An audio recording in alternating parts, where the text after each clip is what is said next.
মই আজি মাজুলীবাসী ৰাইজক ধন্যবাদ কৃতজ্ঞতা জ্ঞাপন কৰিছোঁ যে আজি তেওঁলোকে ইমান মৰম আৰু স্নেহেৰে মোক আদৰিছে।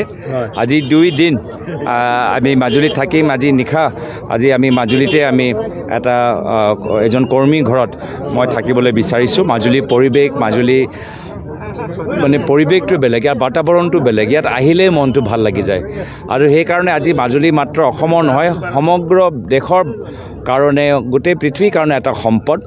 আৰু আমাৰ সকলোৰে চেষ্টা হ'ব লাগে যে অনাগত দিনত মাজুলী আৰু জিলিকি উঠে।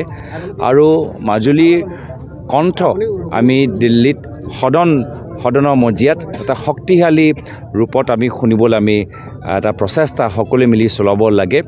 আজি এই 2 দিন আমি বিভিন্ন মানুহৰ ওচৰলৈ যাম, খেতিয়কসকলৰ ওচৰলৈ যাম, ছাত্ৰসকলৰ ওচৰলৈ যাম, বুদ্ধিজীৱীসকলৰ ওচৰলৈ যাম, সত্ৰাধিকাৰ প্ৰভুসকলৰ ওচৰলৈ গৈ অনাগত দিনত মাজুলীৰ ৰাইজে কি আশা কৰে, মাজুলীৰ ৰাইজৰ কণ্ঠটো শক্তিশালী কৰিবলৈ আজি মই আহিছোঁ। পৰিয়ালক ৰাজনীতিৰ মাজলৈ টানি আছিলে বিজেপিয়ে, কালি আপুনি এটা ছ'চিয়েল মিডিয়াত দিছে, তাৰ প্ৰতিক্ৰিয়া কি ক'ব আজি তাৰিখত?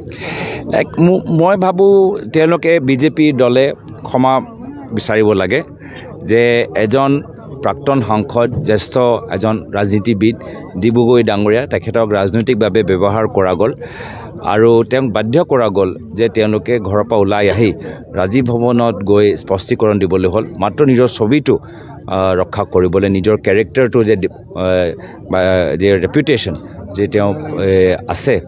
আৰু হ'ব পাৰে সকলোৱে নাজানে কি তেওঁ অলপ দিন আগতে কেটেৰেক্ট চাৰ্জাৰী হৈছিল, যাৰ ফলত ডক্টৰে কৈছিলে যে আপুনি অলপ দিন ঘৰতে থাকক আৰু মানে স্পেচিয়েল সেই গ্লাছবোৰ, চশমাবোৰ পিন্ধি থাকক।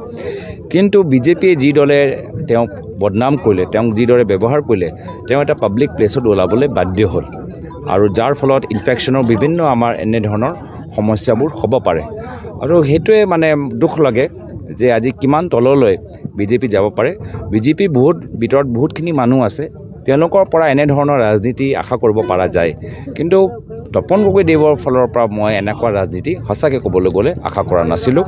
আৰু সেইকাৰণে মই ভৱিষ্যত বিচাৰোঁ যে তেওঁলোকে ডিব্ৰুগড় ডাঙৰীয়া লগতে আমাৰ পৱন সিং ঘাটৱাৰ ডাঙৰীয়াকো যি ইমান দিনৰ পৰা বদনাম কৰিবলৈ চলাই আছে, কেৰেক্টাৰ ডিফেমেশ্যন কৰিবলৈ বিচাৰি আছে, দুয়োজনকে তেওঁলোকে ক্ষমা খোজক আৰু যুঁজিব লাগে তো সন্মুখৰ পৰা যুঁজক আৰু এটা আদৰ্শ ভিত্তিৰ ৰাজনীতি যোগেদি যুঁজক।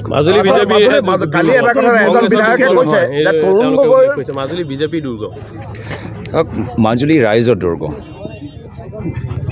ৰাইজে নিৰ্ধাৰিত কৰে। সেইটোৱে পাৰ্থক্য আমালোকৰ আৰু বিজেপিৰ মাজত। আমি ৰাইজক ৰজা ভাবোঁ, তেওঁলোকে নিজকে ৰজা ভাবে, আৰু সেইটোৱে হৈছে লোকতন্ত্ৰ আৰু ৰাজতন্ত্ৰৰ মাজত পাৰ্থক্য। লোকতন্ত্ৰৰ ভিতৰত ৰাইজ ৰজা হয় আৰু তেওঁলোকে লোকতন্ত্ৰ নহয়, তেওঁলোকে ৰাজতন্ত্ৰ বিচাৰে। নিজে ৰজা হ'ব লাগে, ৰাইজ প্ৰজা হ'ব, আৰু তেওঁলোকে যি কয় তেওঁলোকৰ নিৰ্দেশ মতে ৰাইজ কাম কৰিব লাগিব। এতিয়া ইয়াৰ প্ৰত্যুত্তৰ ৰাইজে দিব আৰু তেওঁলোকক শিকাব যে ৰাজনীতি ৰাইজক সেৱা কৰা মাধ্যম, ৰাইজৰ ওপৰত অত্যাচাৰ